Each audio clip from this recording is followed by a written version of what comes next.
Hello everyone, welcome to today's Fireside Chat. My name is Havish Madhupati. I'm founder at Havish Consulting.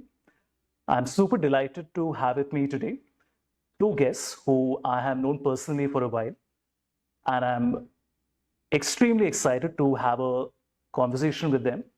There are a number of things that I want to talk about data, about analytics, about building a career, and many other things. So I'm delighted to have with me today Lieutenant Commander Jeetendra Singh and Lieutenant Commander Suraj.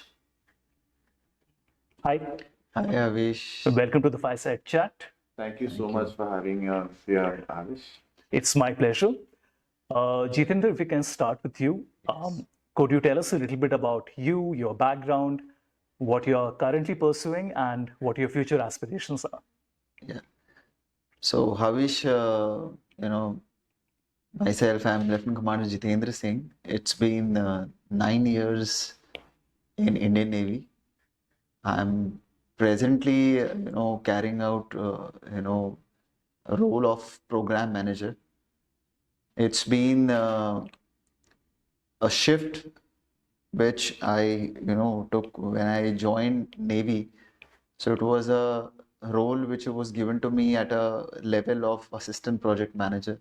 From there, I have taken, leads and got promoted. And finally, I'm handling many projects which comes under a program. So I'm a short service commissioned officer and will be, transitioning and will be moving to second innings in the coming month. I am basically pursuing a few certifications and I'm presently, looking for career opportunities in IT industry. Right, excellent. Good morning, Havish, and well-to-do participants here. I'm Lieutenant Commander Suraj. I'm a serving officer in the Indian Navy. Prior joining the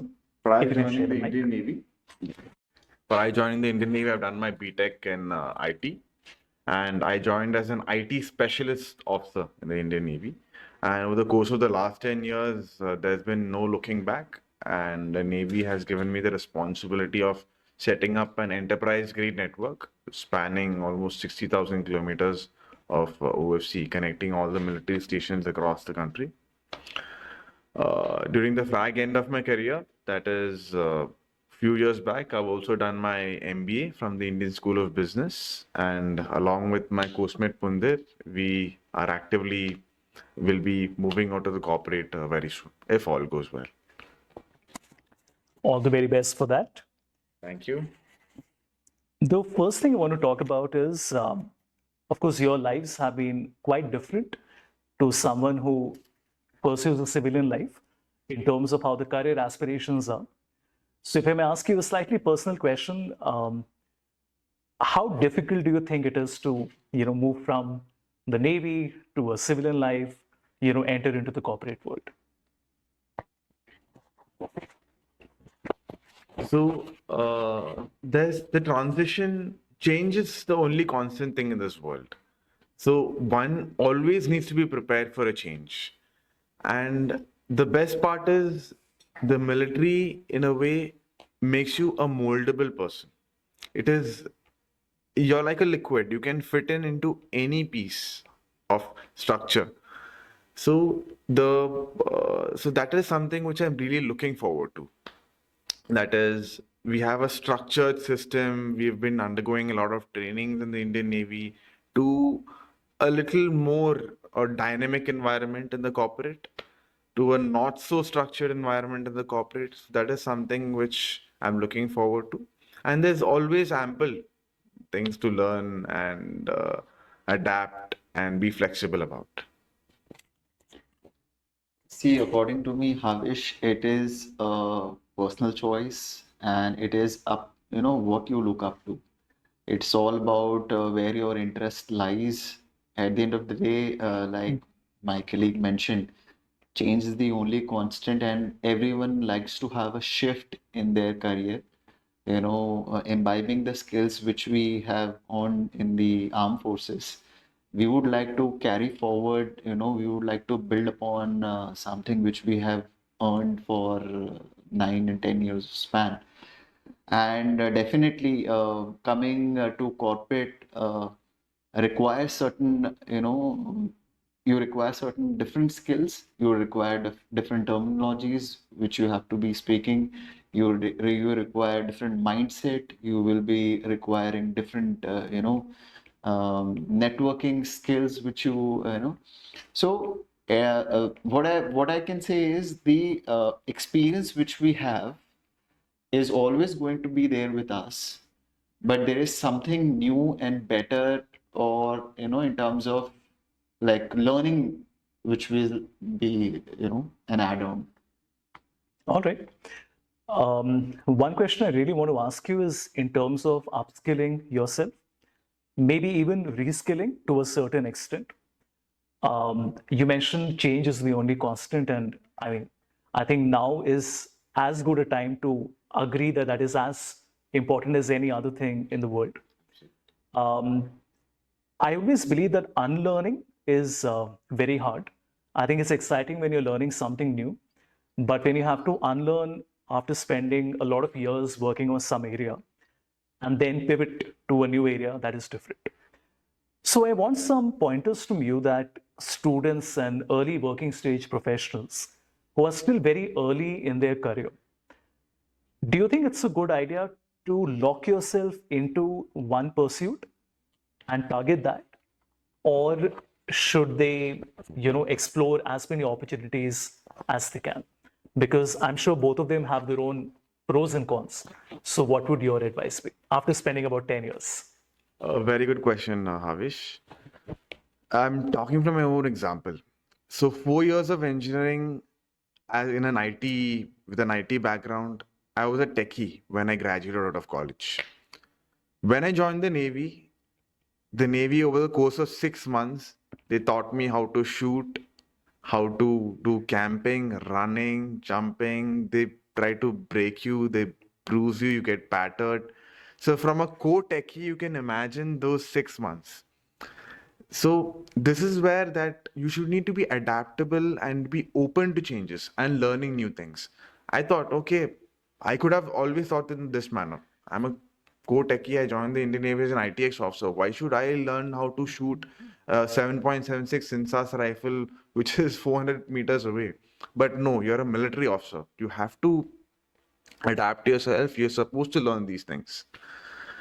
Uh, Over the course of the last 10 years and towards the frag end of my career, since I've been handling core tech roles, so I realized I need to always also pick up some managerial skill set, and I need to improve on especially on my financial skill sets.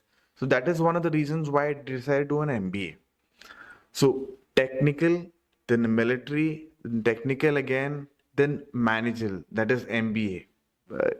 Sure, few of you already doing an MBA, right, going through financial statements, strategy, you name it, they equip you. So you can see the transition. Plus, over the course of last 6 months, I was fortunate enough to be taught by Havish some hardcore skill sets like analytics, etc. So, as a young student, you need to be open to the idea of learning new things. As Havish mentioned during this workshop, you need to know through, it's more important to have a breadth of knowledge. Yes, you need to be a master in one specific area, but yes, you need to know a little bit of everything so that when a problem or a challenge presents itself, you can pick up a card. Okay, this is how I learned it that day. You can pick it up in this manner, and they can always, in your own time, you can dive deeper into it. Anything which you want to add on? Yeah, I think it was beautifully explained. Just 2 3 points which I would like to add on is like, you know coming from a military background, it is, we've been hardwired, to follow certain things, SOPs, guidelines, and, have to be in a very stringent, orders which we have to take. Now, coming from military to corporate, yes, things are different, people are different, and the stage at which you will be joining, things will be different. I'm sure people here will be able to relate. Like, let's suppose if you are working in a firm has its own working principles. It has its own guiding, norms. Now, just like be water, if you are being in an organization, you take the shape of that organization, and try to keep your ego little aside. Try to imbibe as much as you can from that. Take the positive out of it, and at the end of the day, we have to make sure that what are the positives which we are gaining out of that organization. And let's suppose if we are switching from one firm to the other firm will expect something else. So, like what my colleague mentioned, adaptability. You need to be adaptable, to certain things which, keep your doors open. Let your senses decide what's good for you, what's bad for you, and let only the positive be there. And firm to firm, whenever you switch, you adapt. That's it. Yep, I think that's very helpful. I am a believer that if you're in a room and you're not the stupidest person in the room, then you're not in the right room. I think in the pursuit to better ourselves, we sometimes have to pick ourselves up from where we currently are and put ourselves in a corner, right? Because we have to have people surround us who we look up to. To this point, I want to understand the importance of having a good peer network, right? And not just the importance, I think we pretty much are on the same page in terms of the importance, but in terms of how should one go about it, because one is that it happens accidentally. You are in a company, you have a great team, you have a great boss, but then how do you make sure that you surround yourself with the right people in a way that you're able to contribute and you're also able to absorb from them? Because I think when you're teaching and you're contributing also, that's a key aspect to you becoming better, right? So yeah, how do you ensure that you create an environment where you're surrounded by the right people? Again, this is an age-old statement. They always say your net worth is equivalent to your network. I cannot further emphasize how important network is from both a professional standpoint of view as well as a personal standpoint of view. Please attend events, attend workshops like this. I'm glad you all are here on a Saturday morning when you could be doing 1,000 other things in your life. Come here, spending time here, learning the latest skill sets, etc. So this is something which you have to be constantly doing. Meet more people. I can share an example from my own personal experience. So, a few conferences ago, I came across a good senior of mine who was in the Navy. We had connected long back, and again, I came across him. So he's running a few companies of his own right now and doing quite well. I crossed paths with him. We had a good chat. The other day, he even sent me an offer. Okay, I'm doing so and so. Would you like to join me? So this happened because I went to that event on that day. So it opens up a world of possibilities.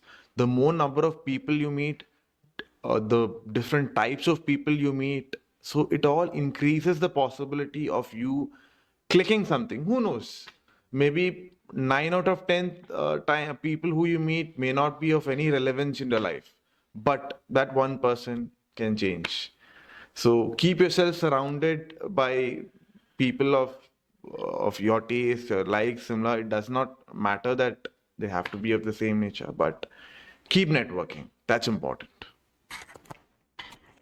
I think adding to what Suraj said, see, you must have noticed, when you work in a setup with a team with a small handful of people, you always attract like-minded people.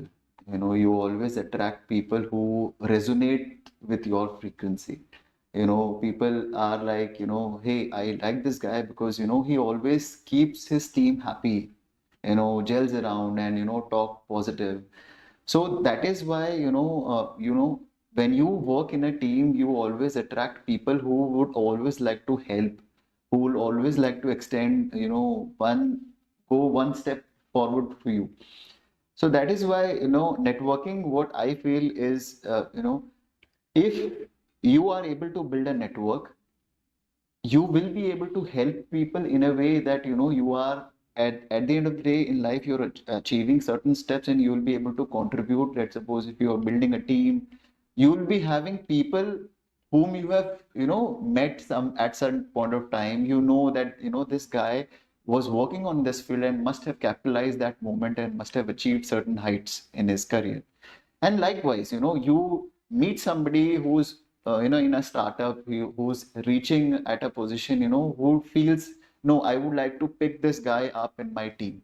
So at the end of the day, these sort of events bring us, to people whom, we will be able to resonate in future, and we would like to contribute at different forums, to by end of the day we all will be, meeting on LinkedIn and, sharing, from tomorrow onwards you will all will be seeing my post and I'll be seeing your post. So that is how our network will grow. Maybe, tomorrow you will share, I'll share that I met this guy from KPMG and he was doing good and now he's taken break. He must have been, that he's starting something of his own or something like this. So it is all about, how you take things from this event and build your network. I want to talk about bosses. We have tough clients, difficult to work with clients. Sometimes they're unfair. Sometimes I would like to believe most of the time people are fair, right? There might be certain aspects about their behavior that we don't align with really well. But I would like to believe that most people are fair. How do you handle tough bosses? I mean, everybody in their career is going to have difficult people to work with. See, everything we have discussed so far is internal. We can choose who we hang around with. We can choose what we pursue, how much time we're investing in our learning. But then now I want to talk about the externalities, the external factors. So how do you handle that? Do you just dismiss it? Do you deal with it head first, or maybe some other way? I'll let Pundir go first this time. So basically in military, there's a saying that you can't choose your boss. So you get a posting to a unit, you are, given a certain portfolio. Your boss is already there, he is fully functioning, he has its own team, he has his own way of working. So you have to adapt. You may be very hardwired in your principles, you may be very hardwired in your working style, but you have to adapt according to, because at the end of the day in military everyone is working for an organization. The organization has set some limitations, foundations and certain SOPs that you have to follow. So eventually we all know that at the end of the day our result will add on to the organizational growth, and eventually it is up to, we are contributing towards nation's progress. So there it's like you don't have a choice, you have to adapt. In corporate, yes, you have a choice of switching. You have a choice of, getting out of the, toxic environment and negative environment where you feel like, yes, I tried my level best to gel up with this boss. I try to, put up my points and try to, live according to his conditions. But there are certain things which I will, not take it. This is the line which I will draw for myself, that, this is something which I'm not going to take it. There has to be a work-life balance, which I have set in for myself. But yes, it is all about person to person. I would say that, every organization has its own work culture. In corporate, you get to decide. You get to decide, and after that, you like to work for that is why people go to Glassdoor. That is why people go to, they would like to read about a company's work culture. And that is how they try to fit in a good work culture, so that they would like to have work-life balance, good time off, Saturdays and Sundays, go out with family, and after that, maybe 2 days off, work from home, 4 days at office, that is how I feel, corporate has been in a way, has provided that ways and means to, choosing the right boss for you? I would like to thank my stars here. So far in my career, I've had fantastic seniors as my commanding officers or my reporting officers. So I'm really thankful for the Navy for that. But yes, I am what I am because they have mentored and groomed me till this date.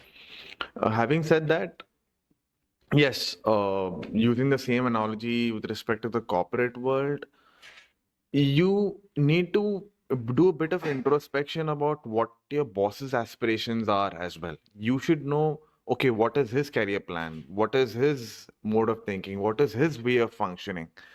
So that is equally important because that will enable you to work under a person. You know what exactly his objective is, etc., etc.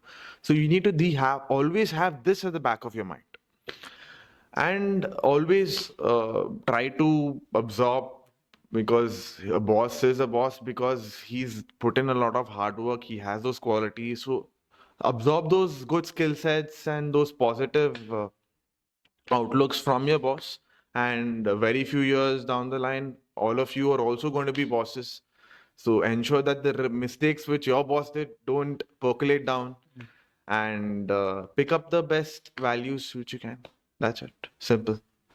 I think that's a good point about being aligned with your boss, and I think in the larger picture, being aligned with the company. One of my closest mentors is the global learning and development head of a company that has over 100,000 employees. And whenever we have a chat about hiring management trainees and young leaders, and how do you decide who moves up? I mean, is it simply a permutation of the performance and potential score? Are they looking beyond that for the manager feedback?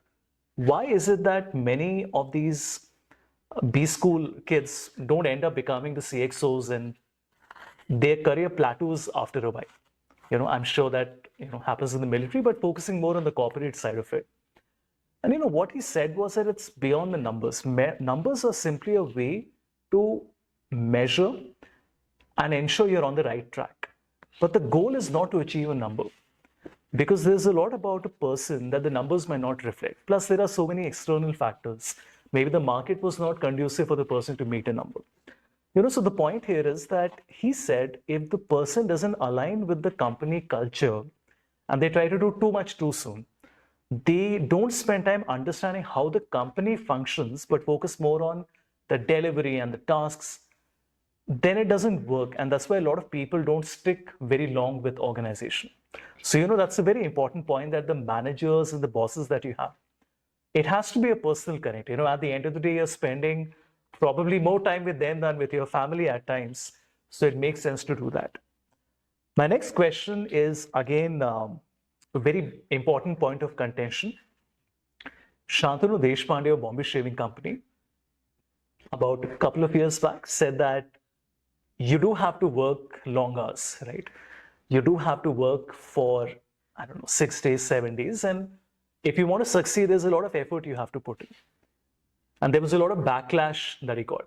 More recently, Mr. Narayan Murthy also said that, as a country, as a nation, we are at a stage where we have a demographic dividend, but we have, and you must work 70-hour weeks and longer than that. I, of course, have my own personal opinion on it, but I would like to hear from you. What are your individual thoughts on that? In terms of, is it important to have a 40-hour work week, work-life balance, or are you on the school of thought where you feel that it's the individual's prerogative and they decide how much they want to push themselves, what sacrifices they want to make, because there is a certain goal that they have in front of them? Absolutely. So, the latter statement, which you rightly said, it depends. Because for me, I would want to pick up a job wherein I have a good work-life balance because I'm an avid sportsman. I would want to, yes, I'm ready to slog it out from morning till evening, but I need to have that 1, 2 hours of running or whatever it is, a sport for myself. So I would value a good work-life balance more than anything. But maybe another colleague of mine, he has other interests. He is ready to put in even more number of longer hours, and that could drive him further. So it varies from person to person. And you can prioritize. The most important part is you need to be happy. You need to be prioritize your working hours. You need to prioritize your personal life as per your needs and aspirations. And there is no, I would not put any certain number to the number of hours you should be putting in a week or anything, because it varies from job, the kind of role which you are at, the kind of firm which you are at. If you're in a startup, you'll have to put in further number of hours because you're constrained with manpower. If you're in a much more structured MNC, you might be putting in less number of hours. But the most important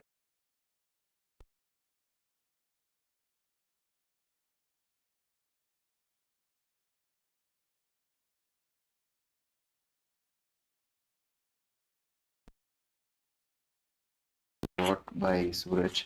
There are two things which I personally feel it's a personal choice. Everyone here, we are at a stage, you know, where everyone is looking for something in life. Maybe I am looking for a transition, you are looking for building a brand, people are looking to switch, people are looking to start, their own startup. So at what stage of life you are at, and how many number of hours in a day are you ready to slog your this thing? And after that, after this, are you content that yes, these many hours were required, or this is the this is the amount of hard work which I envisaged for myself, that yes, it would require these many hours every day to build a brand. Have I put in that much or not? If yes, then obviously you made a right choice because you were at a stage to make a choice. Otherwise, I would feel that, everyone should be able to decide for themselves that yes, I'm at this stage. This is the vision. This is the goal for me. This is my family priorities. This is my personal priorities, and have to maintain a work-life balance. These many hours, this is a setup which I want for myself. Two things which I feel is personal choice and at what stage of life you are at. Got it. But also, there's no the Parkinson law. You're given 1 week to do a job, you're given 24 hours to do a job. If you're given 24 hours, you will still be able to do that. But you have a deadline, you given the time in 24 hours, you will face it and you will do it. And if you're given like in the video, It's like what Elon Musk says, that if you have been So- given 30 days to do something, it takes you 30 days. So it is. If you're given 3 hours to do I would something, like it to takes. I would like to counter that. Havish just mentioned an example. I don't recall the name of the firm where he was bombarded with data spanning 15, 20 years, and had the company given Havish, I want this in 1 week. Would that be possible? So it's practical, of course, some practical you will have to factor it. But in this 3 months 100 videos challenge, you have put 3 months, you are able to do so much. If you have been having a target for 1 year, I don't think you would have put uploaded so many videos. Agreed. So Agreed. that way, you quickly action it out. See, I feel that it is a human tendency that, let's suppose you are working for a firm and your boss gives you a sheet, this has to be submitted within 4 days. So back of the mind, I will have that thing that I have 4 days, and I assess the quantum of work. Let's suppose it requires for me to put 5 hours of work. I will try to, it again, it depends upon, like what Suraj mentioned, let's do smart work. Let's finish it off, we're using good tools and try to do it in 3 hours or 4 hours on the first day. And let's, do something else in the third day. Maybe I will present it on the fourth day itself. Or maybe there is a person who would like to drag it over first day, second day, third day, and who would like to just do it prior to that, he would say, let me enjoy for first 3 days and I'll do it on the fourth day. So it's a human tendency which is set in, if a work has been given, like Havish has set in a boundary for himself. These many videos in these many months I have to complete. So there is a bar which he has set in for himself. If he doesn't go and recheck every day, that is why people do feedback mechanism, that you have to recheck that am I on a progressive path to achieve that goal or not. Let's suppose 50 videos in, like, let's suppose these many months I am behind my target, so you would like to position himself in a better situation. So it's all about human mentality. Human psychology, like the deadline makes you work more active, smartly, Exactly. automatically, without procrastinating, because you have to do it come what may. Correct. Otherwise, even if like Havish, he would have decided, nahi, I have more ideas, let me build up and let me make a fantastic one. But no, he has to do it. This many 3 months here, you have to give something. To that point, what I always do, and I tell my interns this all the time and the clients, create artificial targets. I am known to go to my client and saying that I need targets. I need you to tell me when do you want it. When they say, no, there's no urgency, you take a week, I'm like, no, you tell me you want it in 2 days because I know I work better then. I can't fight against human tendencies. And rather than fighting it or trying to sound too proud that, hey, I am over and above all of it and I can manage me like a machine, why should I manage myself like a machine? In fact, I delegate the job of of creating a deadline for me to others because then I can focus more on the work rather than battling the thought, should I take longer? Should I do it quicker? And again, it boils down to how aspirational you are. But I feel ask people who are wiser, smarter, more mature to decide these things for you. I think if you offload a lot of these decisions to others, but then if you have a mentor, right? And that's one of the questions I want to come to next. If you have a mentor, I believe if I'm the mentor to a student, if I say jump, you jump. If I say stand, you stand. If I say sit down, you sit down. A mentor is somebody who you follow blindly. I'm not saying the mentor is going to take the right decisions all the time, but their intent has to be to take the right decisions all the time. And if you have to do it, you have to do it wholeheartedly. You can't do it half-heartedly, and you can't decide when to follow, when not to follow. Coming back to the previous statement, which just to add upon, I was reading this book, Sapiens. I mean, it's already clear. You already know this. Humans are inherently lazy, and we are wired that way. The reason being, a body needs to. Our forefathers, thousands of years back, we didn't have enough food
So one more question before we come to the second leg, which is about data and analytics.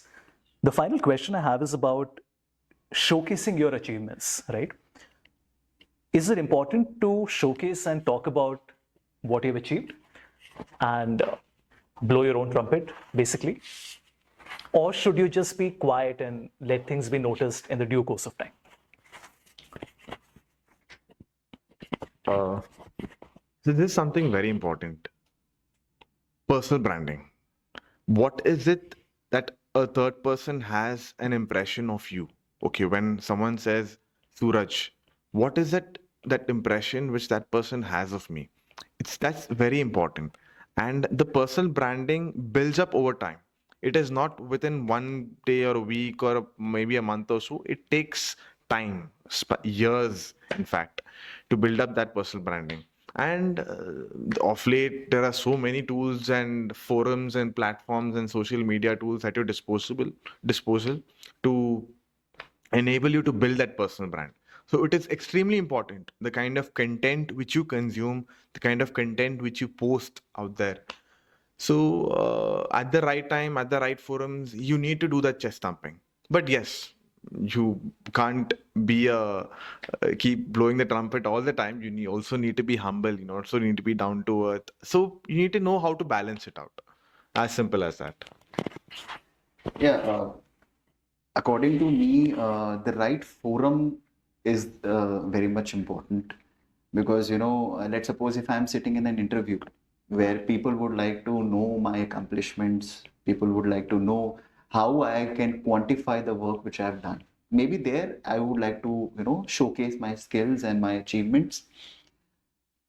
If I'm at a different forum, if I'm, let's suppose, teaching a certain set of people, there I would like to know certain things from them, teach them, and after that, what I can contribute, let them have an image of me, okay, the instructor, the professor has taught us this. Maybe he's a good orator, maybe he's able to relate more data, maybe he's able to quantify certain things. So it all depends upon at what forum you are and at what sort of audience are you addressing. Let's suppose, what Suraj mentioned, personal branding is one aspect which we all should look for. LinkedIn and all these social platforms on which we can portray ourselves, that the certifications which we do, the events which we attend. So it builds a brand, a person, even before somebody is able to know about you. Just go on LinkedIn, know about that person, from where he comes, from what education he has imbibed. So it's all about at right forum at right time. Awesome. Okay, let's talk about data. And please excuse me if I have a smile on my face, because whenever I talk about data and numbers, I can't help but smile. Nothing specific, just your general sense on data, on analytics. We know we are collecting a lot of information. How do you think the future is going to be in terms of jobs, in terms of the type of jobs that will vanish, the type of new jobs that will come, and how students should prepare themselves for a new normal? I think this is the topic which everyone, meaning especially younger professionals and even more so the older professionals, are worried about. Is AI, ML, and automation going to take away their jobs? A clear-cut answer is no. But if you don't adapt yourself, if you don't pick up those skills, but yes, you'll be left behind. Meaning, turn the clock back about 20, 30 years back, a calculator came in. So does that stop the need of knowing mathematics? No. You need to know mathematics, but calculator was a tool which helped you enabling calculations faster, etc. Make you do your work faster. It's similarly here in the world of analytics, AI, ML. You need to be equipped. You need to be aware of what is out there in the market. See, look, historically, most from the days of historical analysis and descriptive analysis, we move towards prescriptive. We move towards automation. You move towards prediction. So it's extremely important to keep yourself updated. Extremely important to know what is out there and the latest trends are in the market and keep upskilling yourself. And even more important than upskilling, what I would say is you need to know the relevance. You see a challenge, you see a problem, okay, I can solve it in this manner. That is what is important. Because I can teach all 7 of you this a tool. You might take 5 days to learn it, you might take 4 days to learn, but at the end of maybe a week, all of you are going to be familiar with the tool. But what is important is that analytical skill which you apply.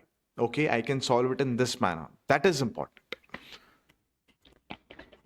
I think most of the things are covered, and I would like to break the question into three parts. First is, let's talk about data.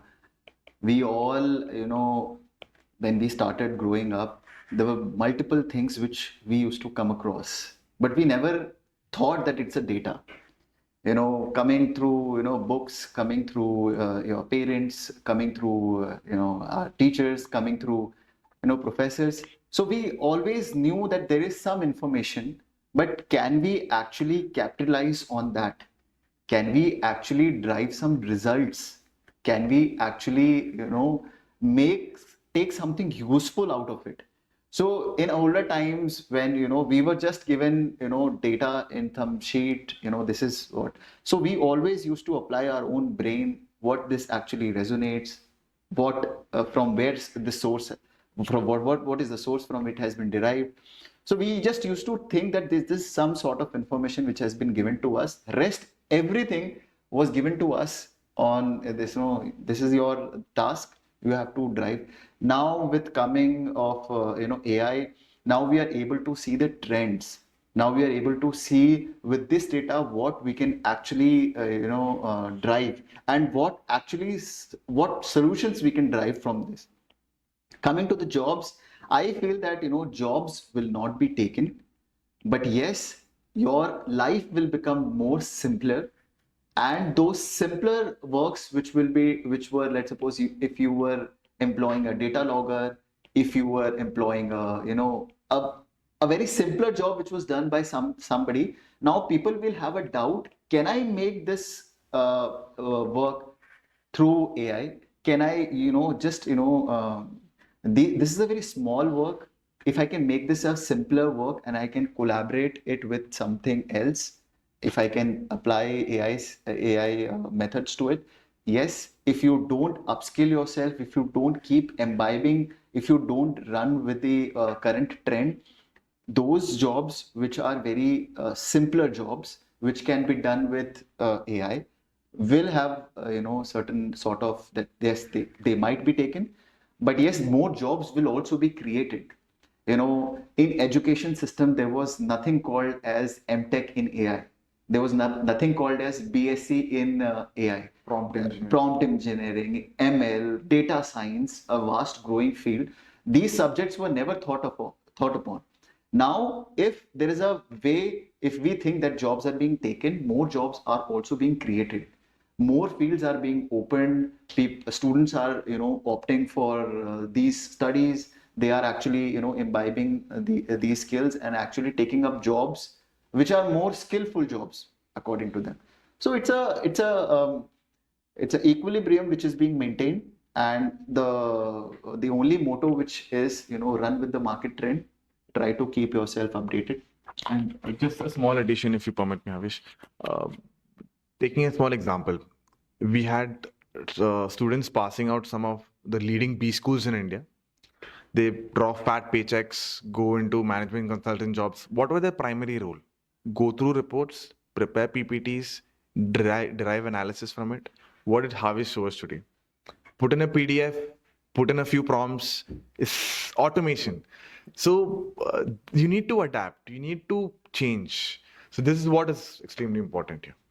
Not just read PDFs, but it can make PPTs as well now. Fantastic. Even better. Okay, so final two questions. One is about entrepreneurship. I'm not sure if both of you have considered it, but I'm sure you have been around friends and acquaintances who have pursued that path. Being a first generation entrepreneur, I of course have my own stories to share. All entrepreneurs love to tell stories because we feel it's our duty, right, to teach the next set of people who will come in. It's high risk, high reward. It's built on, I don't know a nice way to put it, but on the dead bodies of all the businesses that did not work. So you only see the glorified ones, you see the ones that succeeded. But I think any practical entrepreneur understands it's high risk, high reward, and we are willing to take that risk, right? It all feels very nice in retrospect, but then when you're building it, it's all chaos, right? It's chaotic. Who do you think is the right entrepreneur? Or let me put it in a different way. What are the skill sets a person needs to have? Because a lot of time students are very fascinated at the thought, but they're not like, I'm not sure if they have the right skill sets that are required. Are there skill sets required? If I can go back a step, that there are 10 traits in an individual that they need to have to be an entrepreneur, or any other thoughts on it? So I would like to answer this. Basically, I'll just take a few seconds in telling about the entrepreneur in me. How I am giving birth to an entrepreneur in me. So whenever I travel, I just keep just like you used to keep a diary. I keep a diary with me. Whenever I travel, I just try to see problem statements. Where I can make people's life easy, where I can make a change, where I can introduce something which will be of a greater cause. I just write it down. That idea, I just write it down. Now, after when I come back, I've traveled, I've come back. Now, I just open up that diary and I see how much of these ideas I can work on. What sort of skills do I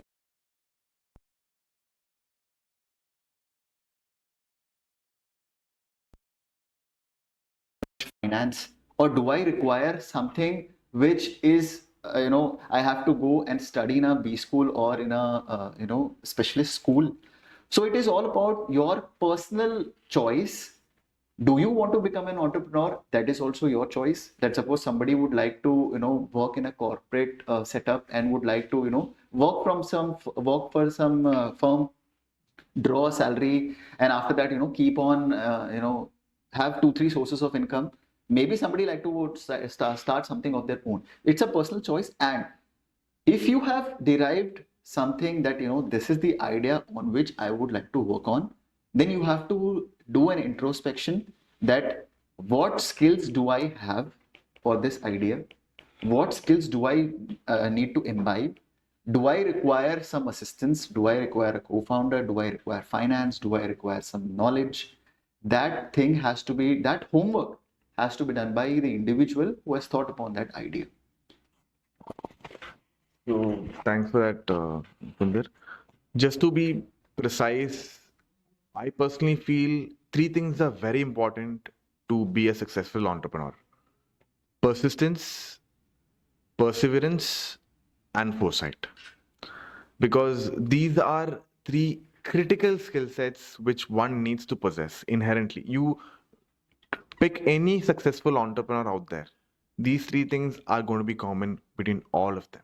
And I would like to pose this question to Havish, and maybe if you can share your journey about the challenges which you faced, and what do you think are the with those niche skill sets, mantras, success mantras for a successful entrepreneur? Yes, I'm in the hot seat now. So I'm an accidental entrepreneur, but I knew I don't want to do a 9 to 5, not because I felt I'm too important or too big for it, but I just did not feel, even as a school student, that that's something I'm comfortable with. I wanted to have my own freedom to do the things I wanted. A bigger reason for me was that I am socially very autistic, so I don't like and I'm capable of being around people for a long duration. So that again was a very big factor for me not to pursue a 9 to 5. I think for me, the big takeaways are very simple. I think one is high risk, high reward. I think you have to be willing to fall. And it's very exciting to say, hey, I fell and I got up. No, but sometimes you're not able to get up. It's business, right? At the end of the day, business, whether you're running an AI firm or you're running a retail shop, you're doing a dhanda. It's business, right? I mean, the chances of external, internal factors collapsing, maybe the market itself changing, is phenomenal, right? So the security isn't there. And I think you need to have that risk appetite. And the risk appetite also depends on the background. Like I never had the family background or the setup to have the risk appetite. So for me, it was tougher to do it. And for a lot of entrepreneurs, that's tougher. Now it seems very exciting and promising to say, you know what, you should do it because I did it too. But then would I advise everyone to do it? Maybe not. Also, I think if an entrepreneur needs a lot of motivation from others to keep on pestering them and pushing them, probably that's not the right sign of a good entrepreneur. I think an entrepreneur is going to make it work no matter how many rejections you have, right? So I think that's the second point, that don't ask for validation on whether you should do it or not. I mean, it's not a decision, should I buy laptop A or laptop B, right? I mean, if you're driven, you're going to do it. People are going to say no, you're going to stick with it. The third is that have your goals very clear. If you don't know what excites you, what your goal is, you're not going to be happy. And I think that's true for life in general as well. When I was earning X after 2 years of running Havisham Consulting, I was super happy. I was earning in a day what I was getting at Amity University in a month. Then I realized that in the third year, when I did double of what I was earning, I wasn't happy. Because for me, the measuring stick became, hey, that VP and that CXO, like I'm getting 10% lesser than that person. And I realized that that number is what I was chasing. Like that was not why I started to do what I wanted to do. I'm a teacher, right? Who also runs a business. I'm not a businessman who teaches. And then I realized, hey, what's wrong? I mean, why am I not happy? And then I realized that because I'm not set targets for me, I've set targets that I'll work hard, I'll win this client, I'll do this project. There are certain numbers. But there has to be a point where you say enough is enough. You don't want to grow too fast, too soon. And the fourth important point is dealing with the high highs and the low lows. I think the high highs and the low lows in entrepreneurship is extremely consuming. It's very different to working in a job because you have a peer group, and probably before you reach that point, it's already being taken care of. You have a glum look on your face, your manager is going to come over and talk to you. But when you're an entrepreneur, you don't know how to deal with the high highs because you're on a high and you can't maintain that high and sustain that high forever. So I think that takes a lot of appetite. And the final fifth point is sacrifices. I think the sacrifices your family has to make for your single pursuit to be an entrepreneur is phenomenal. So, credit to my wife and my mother for being able to support me and let me do what I wanted to do. And maybe you don't have the right combination of everything, but that's okay. I mean, as an entrepreneur, if you have to step on a few toes and if everybody's not very happy with you, it is what it is. I mean, if that's your dream, then you can't sleep at night. It's what APJ Abdul Kalam says, that, a dream is not what you have at night, but what doesn't let you sleep at night. All right, final question. In your experience, what would be the common mistakes that you feel students make, or you don't want them to make the same mistakes?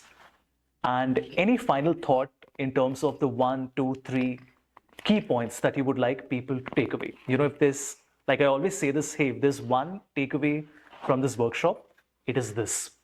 Everything else is secondary, but this is that one thing.